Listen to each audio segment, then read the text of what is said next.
जी। मंगल हो सुखी हो। मुझे जानना था सतकाय दृष्टि के बारे में थोड़ा सा। मैंने इतना सुना है कि 20 तरह की सतकाय दृष्टि होती है और डिफरेंस करना था डिटेल में।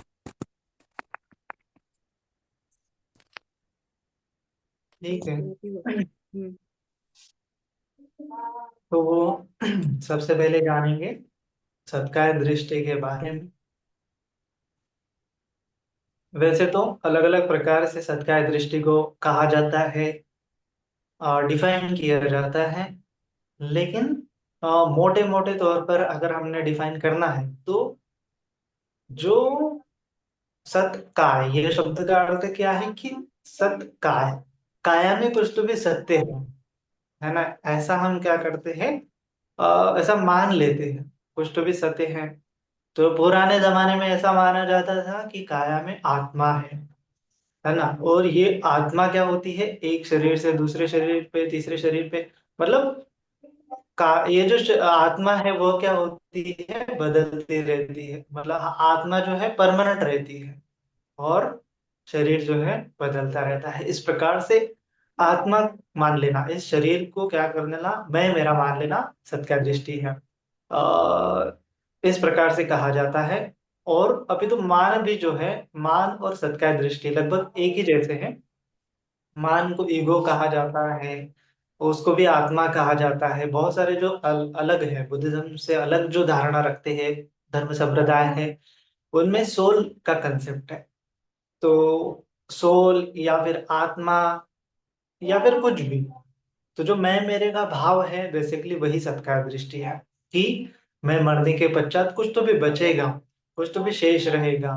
तो उसको कहा जाता है सत्कार दृष्टि, है ना। मेरा एग्जिस्टेंस जो है बचना चाहिए, इस प्रकार से भी उसको सत्कार दृष्टि कहा जाता है।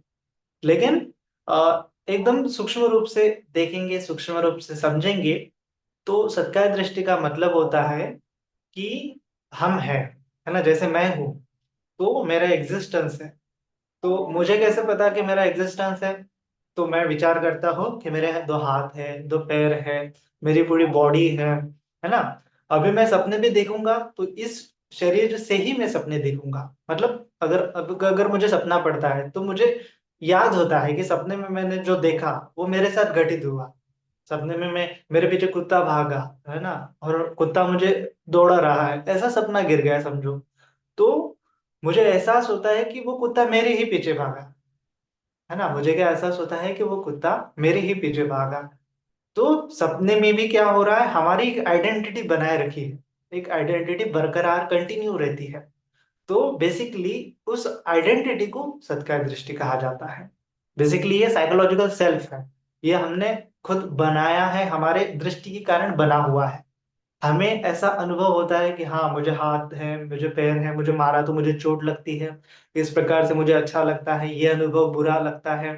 तो ये मैं के इर्द गिर्द हमने अनुभव को एक समुच्चय बना है, एक संस्कार बना है और एक दृष्टि बनी है, दृष्टि बनाई है कि हाँ मुझे ऐसा अच्छा लगता है, हाँ मुझे ऐसा ठीक नहीं लगता है। तो जो मुझे क्या है ना, मुझे अच्छा नहीं लगता, मुझे बुरा नहीं लगता, मुझे बुरा लगता है। तो जो मुझे मैं है, वह बेसिकली सत्कार दृष्टि है ना।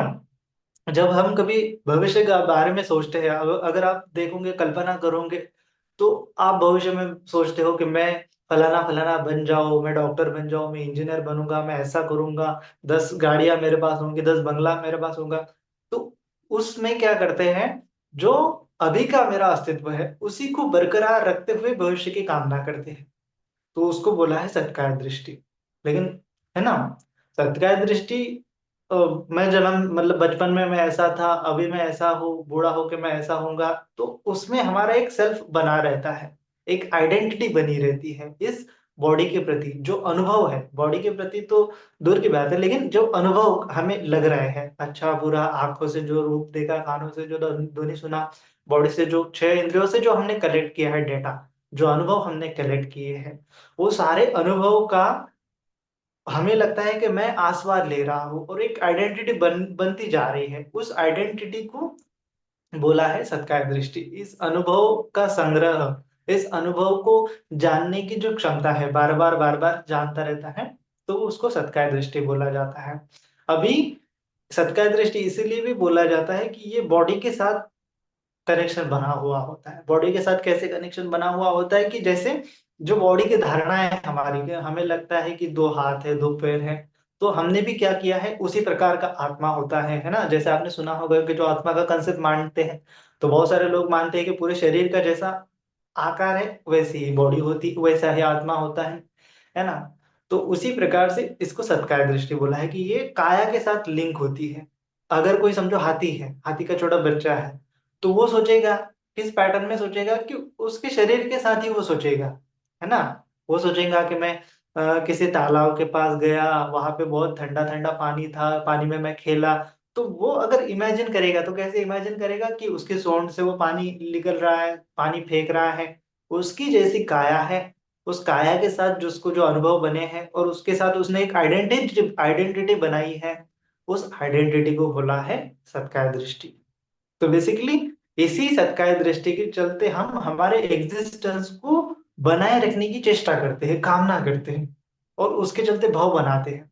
भव जैसे हमने पिछले वीडियो में भव जो देखा था पටිच्च समुप्पाद में, भव पच्चय जाति उपादान पच्चय भव, उस भव को समझना बहुत आवश्यक है। क्योंकि जो भव बनने का जो निदान है, कारण है, वो सत्काय दृष्टि है। तो जैसे ही ये, जब तक ये सत्काय दृष्टि बची रहती है कहीं ना कहीं, तब तक भव बनाए रखता है, बनता चला जाता है। और सत्काय दृष्टि, जो भव मतलब क्या है कि हम कुछ कल्पना करते हैं भविष्य में, है ना, भविष्य में कुछ ऐसा करने की, वैसा करने की। तो जो जो हम करने की चेष्टा करते हैं, तो कैसे करते हैं कि हमारी जो अभी की आइडेंटिटी है, अभी जो हमारा अनुभव है, अभी जो हमें अनुभव के आधार पे हमने अपना आइडेंटिटी बनाया है, उसी आइडेंटिटी को आगे चल के अच्छा अनुभव आए, ऐसी हम बार बार कामना करते हैं। तो किस आइडेंटिटी के चलते कामना करते हैं, इस सत्काय दृष्टि के चलते ही हम कामना करते हैं। इस सत्काय दृष्टि के चलते ही भव बनाते हैं, और भव बच्चा जाति, फिर हमारा जन्म घटित होता है। तो बेसिकली जो लोग बोलते हैं कि आत्मा है, वो ये सत्काय दृष्टि को ही आत्मा बोलते हैं, लेकिन इसके चलते ही हमारा जन्म होता है, बार बार जन्म होता है, ना जाने अनगिनत जन्म हुए हैं। लेकिन भगवान जी ने बोला है कि ये केवल मन का खेल है, ये केवल अज्ञान के कारण, तृष्णा के कारण, उपादान के कारण बना हुआ एक हमारा, हमने खुद को आइडेंटिटी दी हुई है कि हाँ, मैं ये शरीर हूँ, इस शरीर के साथ मुझे ऐसे ऐसे अनुभव आ रहे हैं, ये मेरे 6 इंद्रियां हैं, 6 इंद्रियों के ऐसे विषय है, इसमें मैं ऐसा रस लेता हूँ, अच्छा आया तो और चाहिए होता है, बुरा बुरा आता है तो मुझे वैसा अनुभव नहीं चाहिए होता है। बस इसी में हम क्या है, फंसे हुए हैं, सत्काय दृष्टि में ही फंसे हुए हैं, है ना। तो सत्काय दृष्टि में फंसने का बुरी बात क्या है कि मतलब बुरी बात यह है कि हमारा जन्म होगा, जैसे ही सत्काय दृष्टि बचेगी उसका चलते हम भव बनाएंगे, भव बचा जन्म होगा, तो जन्म होगा तो दुख होगा। सत्कार दृष्टि का पूरा पूरा ये है क्या कि ये दुख का कारण है। ये हमें बार बार हम कल्पना करेंगे कि मुझे ऐसा होना चाहिए, मेरे साथ हमेशा अच्छा ही होना चाहिए, लेकिन हमेशा अच्छा नहीं होने वाला है। हमें लगता है कि हम हमेशा अनंत काल तक ऐसे ही रहे, लेकिन ऐसे नहीं होने वाला है। प्रकृति के नियम के अनुसार हर चीज जो है चेंज होने वाली है ना। इसीलिए भगवान जी ने बोला है कि जो परिवर्तनशील धर्मा है, और आप उसको पकड़ के रखने की कोशिश करते हो, है ना। जैसे ये बॉडी है, बचपन से लेके बड़ी हुई है, हमें लगता है कि मैं ही हूँ जो बचपन से लेके बड़ा हुआ हूँ। ये केवल हमने आइडेंटिटी बनाई है, लेकिन भगवान जी ने बोला ऐसा कुछ नहीं होता, ये केवल अनात्मा है। आइडेंटिटी से कुछ नहीं है, ये जो हमने आइडेंटिटी बनी बनाई हुई है, ये केवल इल्यूजन मात्र है, ये भ्रम मात्र है। ऐसा कुछ है ही नहीं, सब अनात्मा है। जैसे किसी रथ का उदाहरण दिया जाता है ना, मिलित प्रश्न में, रथ क्या है, तो रथ नाम की चीज एग्जिस्ट ही नहीं करती है ना। मतलब रथ क्या है कि एक समुच्चय है, समुदाय हुआ है किन चीजों का, जहाँ पे घोड़ा है, जहाँ पे चक्का है, जहाँ पे लकड़ी है, जहाँ पे पूरा एक चीज है, पूरा मटेरियल है, तब जाके उसको बोला है रथ। लेकिन उसमें से सारी चीजें हटा दी जाए तो रथ नाम की चीज बचती नहीं है। ठीक उसी प्रकार से ये पूरा नाम रूप है, पंच उपादान स्कंद है। ये पृथ्वी धातु, आपो धातु, तेजो धातु, वायु धातु, ये वेदना, संन्यास, संस्कार, विज्ञान, इनका एक समुच्चय बना है, ये नाम रूप बना है। और इस नाम रूप को ही हम मैं मेरा मानते हैं। लेकिन भगवान जी ने बोला है कि ये नाम रूप प्रकृति के गुण धर्मों से बने हैं। और प्रकृति हरदम परिवर्तनशील धर्म है, ये नाम रूप हरदम बदल रहे हैं, लेकिन उसको हम पकड़ के रखने की कोशिश करते हैं तो दुख होता है, उपादान बनाते हैं तो दुख होता है। जबकि जानो कि ये नाम और रूप अलग अलग है, मैं नहीं हूं, मेरा नहीं, इसमें मैं मेरा कहने लायक कुछ नहीं है।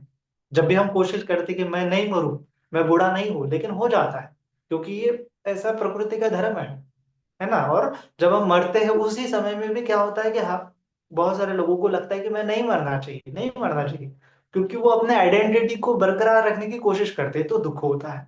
तो भगवान जी ने बोला कि नाम और रूप को अलग अलग करके देखो, नाम रूप परिच्छेदा ज्ञान, नाम और रूप को अलग अलग करके देखो कि इसमें मैं मेरा कहने लायक कुछ है ही नहीं। ये केवल प्रकृति के गुणधर्मों का आदान और प्रदान है, उसको कुछ भी अनुभव उत्पन्न हो रहा है, उस अनुभव को मैं मेरा मान रहा हूँ। तो बेसिकली अनुभव को मैं मेरा मानना सत्कार दृष्टि है, सिंपल भाषा में। और भगवान जी ने क्या बोला है कि सभ्य धम्मा अनंताति, यथा पन्याय बसति अथ निबिंतति दुखे ए समग्गो विशुद्धि, कि सभी धर्म जो है अनात्मा है, सभी अनुभव, धम्म मतलब क्या है, अनुभव, सभ्य धम्मा अनंताति, सभी धर्म अनात्मा है, ऐसा जानो कि जो मुझे अनुभव हो रहा है वो मैं नहीं हूँ, मेरा नहीं, ये केवल नाम और रूप का प्रपंच है। उसमें मैं खामखा अटैचमेंट बना रहा हूँ, खामखा इस अनुभव को मैं मेरा समझ रहा हूँ, है ना। तो सभ्य धम्मा अनात्ताति यथा पन्याय पश्यति, ऐसा हमें प्रज्ञा से जानना पड़ेगा, नाम और रूप परिच्छेदा ज्ञान को जानना पड़ेगा। नाम रूप अलग अलग है। यथा पन्याय पश्यति अतः निबिंदति दुखे ए समग्गो विशुद्धिया। तो जैसे ही हम नाम और रूप को क्लियरली देख पाते हैं, उसमें मैं मेरा कहने लायक कुछ ही नहीं। बॉडी, गाड़ी के पार्ट्स ऐसे अलग अलग करके देखे तो गाड़ी बचती ही नहीं। जो भी कुछ आप चीज को देखो कि ये पूरा घर बना हुआ है, घर एक संज्ञा मात्र है, लेकिन घर को अलग अलग कर देंगे तो क्या बच जाएगा। घर बनाने के पहले क्या होता है, ईंट होती है, सीमेंट होता है, रेत होती है ना, लोहा होता है, इनके सबका एक स्ट्रक्चर बनता है, उस स्ट्रक्चर को घर बना दिया, घर का नाम दे दिया, संज्ञा दे दी।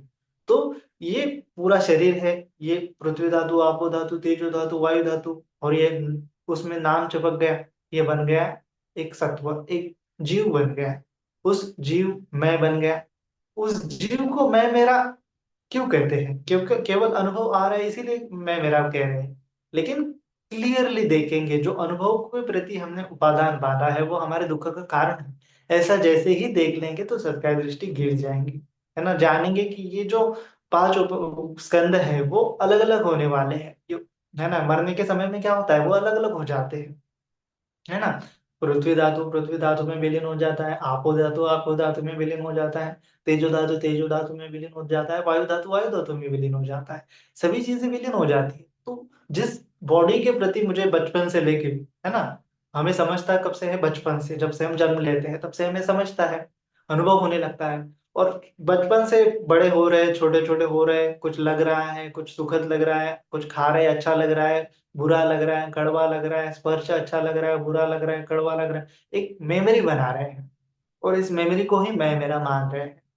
मर रहे हैं उस समय में भी मैं मर रहा हूँ, है ना, मेरा शरीर दुख रहा है, पीड़ा हो रही, ऐसा मैं मेरे का भाव जो होता है उसको सत्कार दृष्टि बोला है। लेकिन बेसिकली ऐसा है ही नहीं। जो जिस बचपन में हम आए, कुछ पांच, जो चार घटक है रूप के, वो एकत्रित हुए, मन का घटक उसमें आ गया, पांच घटक आ गए, और ये हमारा शरीर का निर्माण हुआ। और जब हम मर रहे हैं तो क्या हो जाता है, ये अलग अलग हो जाते हैं। जो चार महाभूत है, चार महाभूत में विलीन हो जाते हैं, नाम नाम में विलीन हो जाता है। तो बचता क्या है, मैं मेरा कहाँ बचता है। जिस शरीर को हम बचपन से लेके मरते दम तक मैं मेरा मान रहे हैं, लेकिन मरते समय वो एहसास भी नहीं होता कि हमें मैं मर रहा, मैं मेरा शरीर मर रहा है। हम भाव में इतने जीते हैं, विचारों में इतने जीते हैं कि मरते समय में भी हम केवल कल्पना में ही जीते हैं। शरीर मर रहा है लेकिन हम किसी और कल्पना में जी रहे हैं, नहीं चाहिए, नहीं चाहिए, नहीं चाहिए, हम किसी और भाव को चाह रहे हैं, है ना। चाहत और नहीं चाहत, ये क्या है, ये तृष्णा ही है, विभव तृष्णा। चाहत मतलब कि काम तृष्णा, भव तृष्णा। और नहीं चाहते मतलब नहीं होना चाहिए, नहीं होना चाहिए, इसका मतलब क्या है, विभव तृष्णा। तो ये तृष्णा के चलते ही हम बार बार जन्म ले रहे हैं, भव बना रहे हैं, किसी और शरीर की कल्पना कर रहे हैं, किसी और शरीर को चाहते हैं। तो जैसे ही हम चाहते हैं किसी और शरीर को, तो वहां उत्पन्न हो जाते हैं, क्यों उत्पन्न हो जाते हैं? सत्काय दृष्टि के चलते। तो बेसिकली ऐसा कह सकते हैं कि जो सत्काय दृष्टि है उसी के चलते हम बार बार उत्पन्न हो रहे हैं, क्योंकि 10 संयोजनों में ये एक संयोजन है। मान से सत्काय दृष्टि पहला संयोजन है कि जो हमें इस संसार में बांधे रखता है। तो जैसे ही जान लेंगे प्रकृति की सच्चाई को कि बचपन से लेकर मरते दम तक इस शरीर को मैं मेरा कह रहा हूँ, लेकिन मरते समय तो ये तो बचता ही नहीं। जिस शरीर के आधार पर मैंने इतने अनुभव को डेटा कलेक्शन किया था, वो शरीर ही नहीं बच रहा है, बेस ही खत्म हो रहा है। तो क्या बच रहा है? कुछ नहीं बच रहा है। तो किस चीज को मैं मेरा मानूं? इस प्रकार से हमें चिंतन मनन करना चाहिए, है ना। देखना चाहिए डेड, जो लोग मर रहे हैं आजू बाजू में, तो देखना है कि मैं भी एक ना एक दिन मरने वाला हूं, तो किस चीज को मैं मेरा मानूं, है ना। तो इसीलिए इस सच्चाई को बखूबी समझना है, प्रज्ञा के तौर पर एकदम गहन चिंतन मनन से समझना है कि अटैचमेंट, ये बॉडी के प्रति जो मैं मेरे का भाव मैंने बना है, ये मेरे दुख का कारण है। तो ऐसा जान लिया तो सत्काय दृष्टि खत्म हो जाती है। तो बेसिकली जो लोग आत्मा को भी मानते हैं वो सत्काय दृष्टि को ही पकड़े रहते हैं, है ना। सत्काय दृष्टि को ही उन्होंने पकड़ा है। इसीलिए जो आत्मा, भगवान जी ने बोला है कि ये मिथ्या दृष्टि है आत्मा को मानना। क्यों? क्योंकि वहां पे सत्काय दृष्टि बनी रहती है। किसी चीज को वो मैं मेरा मान लेता है, किसी अनुभव को वो मैं मेरा मान लेता है, फंस गया, है ना। तो धम्म को मैं मेरा मान लिया, सभ्य धम्मा अनात्मा थी, भगवान जी ने बोला कि अनुभव मैं मेरा है ही नहीं। तो जब तक आपको ये एहसास नहीं होता है कि जो मुझे अनुभव हो रहा है वो मैं नहीं हूँ, मेरा नहीं है, तब तक आपको प्रैक्टिस करनी है।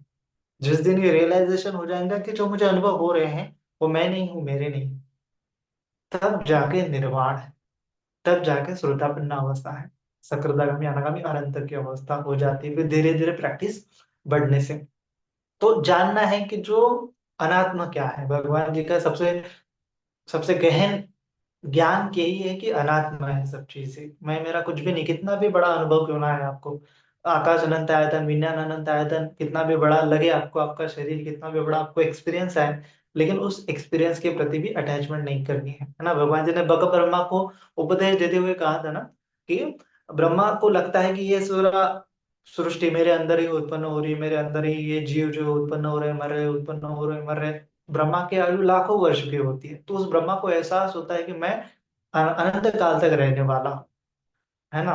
तो भगवान जी बोलते हैं कि तुमको जितना ज्ञान है उतना ज्ञान तो मुझे भी है। मुझे भी पता है कि कितने सारे सत्व कैसे उत्पन्न होते हैं, कैसे नष्ट होते हैं, है ना। मुझे भी पता है तुम्हें जो अनुभव हो रहा है वो मुझे भी हो रहा है। लेकिन तुम में और मुझ में केवल एक ही डिफरेंस है। क्या डिफरेंस है? कि तुम इस पूरे संसार को समझ रहे हो कि ये मेरे अंदर हो रहा है, मैं मेरा समझ रहे हो। लेकिन तथागत इस संसार को जानते हैं, उतना ही जानते हैं कि तुम जितना जानते हो। और तथागत तो उससे पहले भी हो डिटैच हो जाते हैं कि इस हम्म, संसार को मैं मेरा नहीं समझते हैं। संसार को पूरी तरह जानते हैं, समझते हैं, लेकिन उसको मैं मेरा नहीं समझते हैं, क्योंकि ये रियलिटी है। जिसने उसको मैं मेरा समझ लिया वो इस संसार में फंसते जाता है।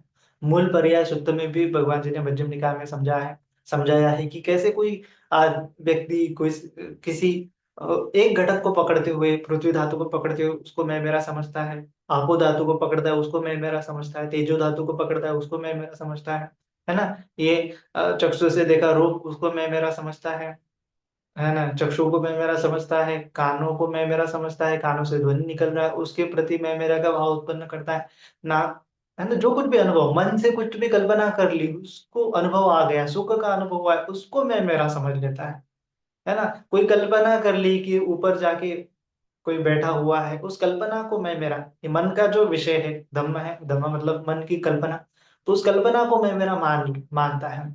तो इस कल्पना को मैं मेरा मानता है, किसी ना किसी चीज को मैं मेरा मानता है, तब तक क्या होता है उस विषय में वो अनुसक्त हो जाता है, सबका दृष्टि बची रहती है। उसमें राग व्यक्त करता है, राग व्यक्त करने के कारण तृष्णा खत्म नहीं होती पूरी तरह से, पुनर्भव होता है, फिर से जन्म होता है। भले ही वो ब्रह्मलोक में जन्म हो जाता है, अरूप ब्रह्मलोक में जन्म हो जाता है, लेकिन फिर भी वहां पे कल्पों तक रहेगा। फिर उसके बाद वो कुशल कर्म खत्म हो जाएंगे ध्यान के, फिर उसको मनुष्य जन्म में लेना पड़ेगा उसके कर्मों के अकॉर्डिंग, या फिर दुर्गति में भी जा सकता है कर्मों के अकॉर्डिंग। तो ये संसार में घूरते रहेगा। तो इसीलिए जो भी आपको अनुभव हो रहे हैं उस अनुभव को जानना है कि ये अनुभव मैं नहीं है, मेरे नहीं है। अनुभव के प्रति अटैचमेंट नहीं उत्पन्न करनी है। ऐसा अनुभव मुझे फिर से मिलना चाहिए, ऐसी आसक्ति भी नहीं करनी चाहिए। जो हो रहा है उसके प्रति एकदम समता के साथ, सम्यक दृष्टि के साथ देखना है, पसना करनी है, विपसना करनी है कि ये सब छूटने वाला है। किसी चीज को पकड़ना नहीं है संसार में, जो हो रहा है उसके साथ एक्सेप्ट करना है और आनंद से जीना है ना। इस प्रकार से अगर जानेंगे सम्यक दृष्टि के साथ तो सत्काय दृष्टि खत्म हो जाएंगी। जानेंगे कि जब जब मैं क्लिंगिंग करता हूँ, मैं मेरे का भाव उत्पन्न करता हूँ, तब तब दुख है, भगवान जी ने बोला है। तो इसीलिए शॉर्टकट में समझेंगे कि जो अनुभव हो रहे हैं उस अनुभव को मैं मेरा समझना सत्काय दृष्टि है। इतना समझ लेने मात्र से पर्याप्त है ना। और इसके परे जब अनुभव आएगा, लोकोत्तर अनुभव आएगा, तब जाके निर्वाण की अवस्था है। निर्वाण की अवस्था में क्या होता है कि अनुभव तो होते हैं लेकिन उसके प्रति मैं मेरे का भाव उत्पन्न ही नहीं होता, चाहे कितने भी कोशिश कर लो उत्पन्न ही नहीं होता। तो उस चीज को बोलते हैं सत्काय दृष्टि का भंग हो जाना, या फिर निर्वाण का प्राप्त हो जाना, इस प्रकार से भी बोल सकते हैं। तो ये सत्काय दृष्टि, विचिकित्सा, शील व्रत परामर्श, ये तीन चीजें जुड़ी हुई होती हैं। सत्काय दृष्टि के साथ विचिकित्सा उत्पन्न होती है, सुख है इसमें दुख है ना, ये कैलकुलेशंस चलता है। विचिकित्सा मतलब क्या है, कैलकुलेशंस, कि इसमें मुझे सुख नहीं मिलता, उस चीज में मुझे सुख मिलेगा। इस धर्म में मुझे सुख नहीं मिलता, उस धर्म में मुझे सुख मिलेगा। इस अनुभव में मुझे सुख नहीं मिलता, उस अनुभव में मुझे सुख मिलेगा। इसको बोलते हैं विचिकित्सा, है ना। सत्काय दृष्टि के कारण विचिकित्सा उत्पन्न होती है ना। दृष्टि रहेंगी, हाँ ये अनुभव मुझे अच्छा लगा, तो ऐसा ही अनुभव मिलना चाहिए, विचिकित्सा, है ना। ये अनुभव मुझे अच्छा नहीं लगा, इस प्रकार का मुझे सुख मिलना चाहिए, है ना। ये मैंने स्वाद खाया, ये डिश खाई अच्छी नहीं लगी, दूसरी डिश चेक कर टेस्ट करूंगा तो अच्छी लगेगी, विचिकित्सा है। सुख को खोजने लगता है विषयों में, इंद्रियों और इंद्रियों के विषयों में, तो उसको बोला है विचिकित्सा। सत्कार दृष्टि के कारण विचिकित्सा उत्पन्न होती है। और फिर शील व्रत परामर्श, कि इससे मुझे सुख मिलेगा, उससे मुझे सुख मिलेगा, भागता फिरता रहता है चीजों के पीछे, एक ही चीज में बार बार ओ क्या बोलते हैं उसको, मतलब कारण नहीं समझता, सुख और दुख का कारण नहीं समझता, शील व्रत में फंस जाता है, शील व्रत परामर्श में फंस जाता है ना।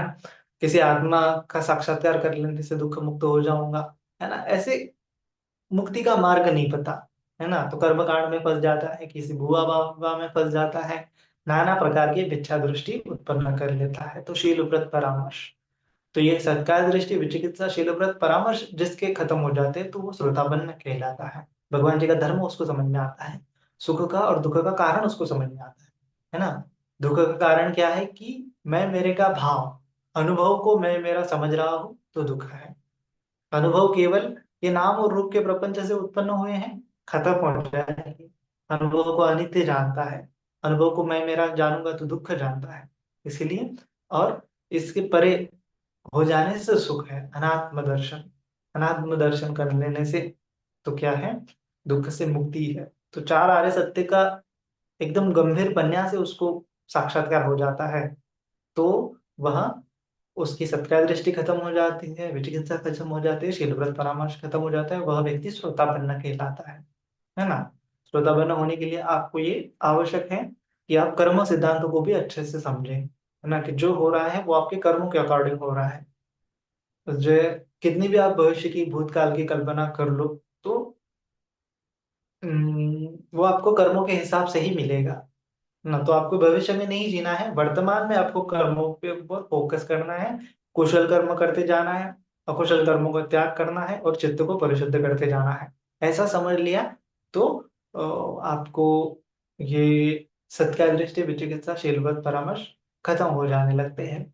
तो भगवान जी का धर्म है, बार बार सुनते रहे, उसका चिंतन मनन करते रहे, है ना। योनिसो मनसिकार बोला है, योनिसो मनसिकार करना बहुत आवश्यक है। धर्म सुनने के बाद उसका चिंतन मनन करना चाहिए, योनिसो मनसिकार करना चाहिए। और मैं कैसे समझता हूँ सत्कार दृष्टि को, और हाँ मैं इस प्रकार से सत्कार दृष्टि को समझा हूं ना, अभी मैं कैसे सत्कार दृष्टि को खत्म कर सकता हूँ, है ना। मैंने समझा कि नहीं, धर्म जो है अनात्म है, धर्म जो अनुभव जो है अनात्म है। तो अनात्म क्यों बोला है भगवान जी ने, क्योंकि जो अनित्य है, क्षण भर रहने वाले हैं, दुख के कारण है, तो इसीलिए उसको जानना चाहिए कि मैं नहीं हूँ, मेरा नहीं है। इस प्रकार से। तो कोशिश करना है कि हाँ मैंने समझ लिया सत्कार दृष्टि को, और इस प्रकार से भगवान जी ने बोला है कि इसको खत्म किया जा सकता है, तो मैं खत्म करने की कोशिश करता हूँ। धम्म प्रवचन सुनने के बाद उसको कोशिश डे टू डे लाइफ में कोशिश करना है कि खत्म करने की।